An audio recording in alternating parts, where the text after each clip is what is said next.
Samsung has contributed to the revolution of the printing industry and is continuing to do so. With the debut of the Samsung Printing SmartUX SDK, we are now provided with a comprehensive suite of features to allow app developers to easily integrate copying, scanning, and printing functionalities into Android applications in a secure manner. Welcome back to another episode of Samsung Developers. I am Kim, and in this session, I'll introduce you the Samsung Printing SmartUX SDK. It is basically an Android-based Samsung SDK for the MultiXpress and ProXpress line of multifunctional printers, or MFPs. It aims to address the problems faced by app developers in integrating printer functionalities such as printing, scanning, and copying in their applications.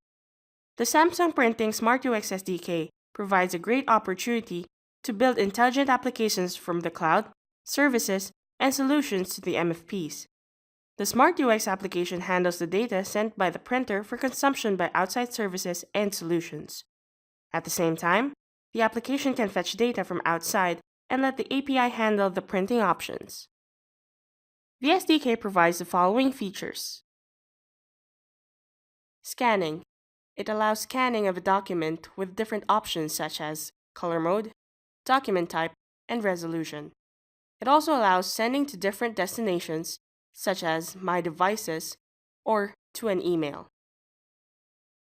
Printing. It allows printing of a document from different sources such as SD cards and printer storage. Also, you can modify the following options: copies, color mode, duplex, and autofit. Copying. Photocopying a document, allowing control over color modes, duplex, copies, and scaling. Device settings and authentication.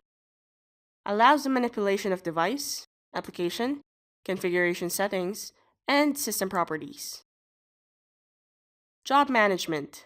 It allows complete control of the jobs, which includes stopping, promoting, holding, interrupting, and releasing the job.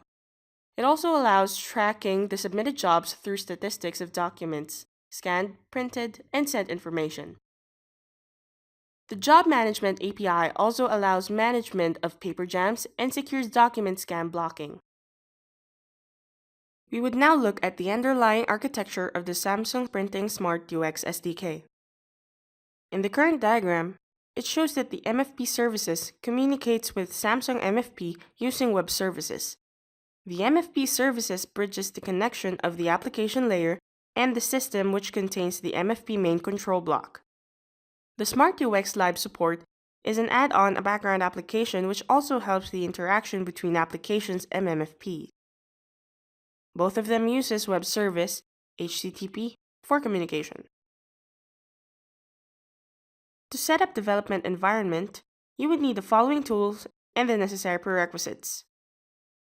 First, you would need the Android Development Kit with Android SDK. The Android SDK version required to use is Android Jelly Bean 4.2.2, API 17, or above. For the Java Development Kit or JDK, you are requested to use JDK 1.6 or above. After checking the said prerequisites, you can now download the SDK from the Samsung developer site. The SDK contains the documentation, libraries, and the sample apps. On the downloaded SDK, we would need to install the SmartUX Live Support.apk in MultiXpress and ProXpress products. You can locate the said file on the Lives directory, but you can also opt to install via Sync Through Web Service or SWS and via LUI. For more information on this SDK, you can go to printingapps.samsung.com. So, to summarize our episode, here are the things to take note of. The Samsung Printing SmartUX SDK makes it easier to integrate printer functionalities in your applications, thus allowing developers to create new printing experiences. The following features are provided by the SDK: scanning, printing, copying, settings and authentication, and job management. The API variant may vary depending on the product and the features offered by it, but in terms of compatibility, It offers full forward and backward compatibility within a series of releases. So that wraps up our episode about Samsung Printing Smart UX SDK. We hope this tutorial helped. If you have any inquiries, please post your questions on the official forum at developer.samsung.com. Also, don't forget to give a thumbs up on this video and subscribe to the Samsung Developers channel. Thanks for watching.